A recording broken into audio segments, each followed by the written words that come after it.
This weekend, Ravens, Titans, revenge. A banner year last year for Lamar Jackson, MVP. Turned into that terrible playoff loss to the Titans. And since then, despite double the amount of losses in fewer games and a QBR down 20 points and less accurate passing, completion percentage down, interceptions up, everything seems to be going in the wrong direction for Lamar Jackson since that moment. And it has been a week of people on this show basically writing off the Ravens. But Domonique Foxworth, you told me this morning you're not one of them. Why?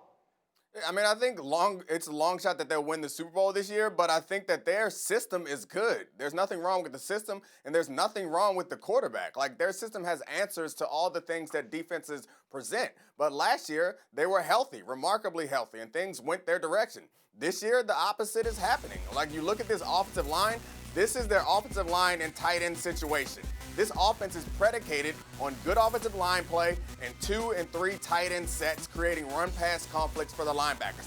They don't have any anymore. Like, it is a real problem. And the fact that they're 6-4 at this situation is a credit to their coaching staff and a credit to that defense. But I don't think that we should write off this team going forward. They're in a tough situation right now. But to be 6-4 right now, considering all the bad fortune they've had, I think is probably a pretty good accomplishment.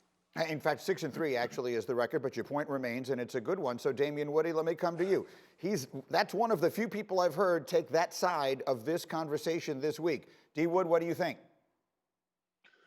Well, I think, listen, when you talk about the Baltimore Ravens, the difference between last year and this year, obviously you talk about the injuries, but they were able to dictate the terms. Rarely did you see the Baltimore Ravens playing from behind. They were always playing from ahead, and when you're playing from ahead, guess what? You have the whole playbook at your disposal. You know, now we're seeing teams are not able to run the ball as effectively, which affects the passing game, play-action passing game. And we've clearly seen this year when they have to play from behind, they're a totally different ball club. Okay, so they can't run the ball like they were last year, and they don't have the weapons, particularly outside the numbers, that can help Lamar Jackson, especially with the explosive plays in the passing game. So when you add it all up, this is a different Baltimore Ravens team than we saw from last year.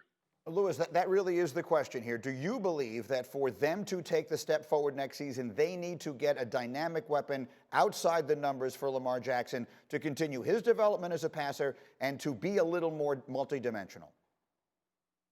100%.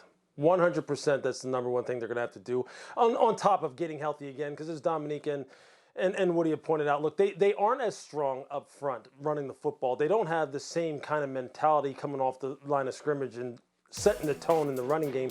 But there's no doubt that once it turns into one of those types of games where they can't play true to who they are, which is run the football, get the lead, and then just bludgeon you as the game goes on. Once they can't do that and they have to throw the football, they get exposed because they don't have that weapon on the outside. They have already beaten the bushes as far as trying to get Lamar, a guy who he knows he can go to in gotta-have-it situations, but they haven't been able to fulfill that need thus far. And they're not going to be able to fulfill it this year. And they're not going to be able to get guys healthy enough in time in order to make that run again and really reestablish who they are. Some of these guys just aren't going to come back. The loss of Nick Boyle is just devastating.